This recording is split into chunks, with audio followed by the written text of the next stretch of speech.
Present by दीवाना music परो।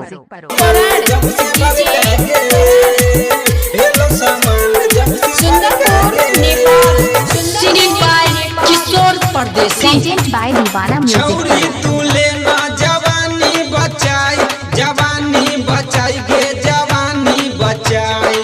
छौरी तू लेना जवानी बचाई, जवानी बचाई गे जवानी बचाई। भेलो सामान जब से बड़का गे, पर गेलो पीछे सब लड़का गे। भेलो सामान जब से बड़का गे, पर गेलो पीछे सब लड़का गे। छौरी तू लेना जवानी बचाई, जवानी बचाई गे जवानी बचाई। छौरी तू लेना जवानी बचाई, जवानी बचाई गे जवानी बचाई।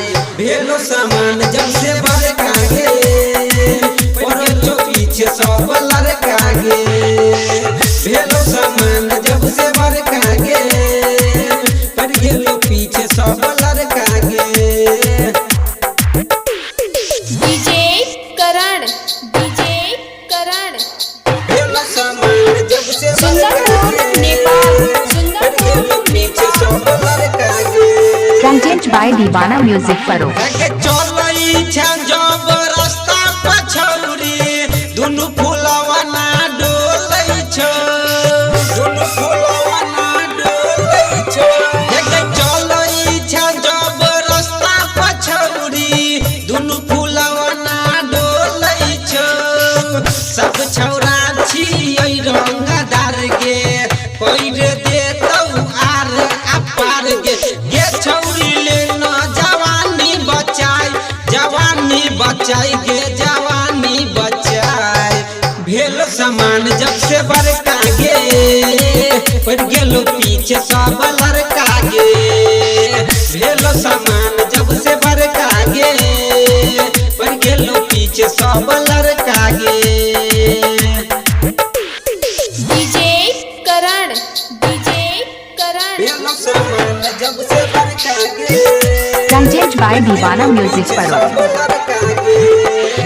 टाइट टाइट छो तोहर सामान, पैर देतौ ढीला गे, पैर देतौ ढीला गे।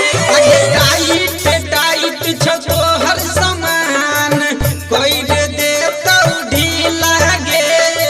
चाट जेतौ ऊपर से नीचा, कहै छो किशोर छोड़तौ नहीं पीछा। गे छौरी लेना जवानी बचाई, जवानी बचाई गे जवानी बचाई। भेलो सामान जब से बड़का गे, पर गेलो पीछे सब लड़का गे। भेलो सामान जब से बड़का गे, पर गेलो पीछे सब लड़का गे। मधुबनिया छौरा छियै छोड़बो नहीं।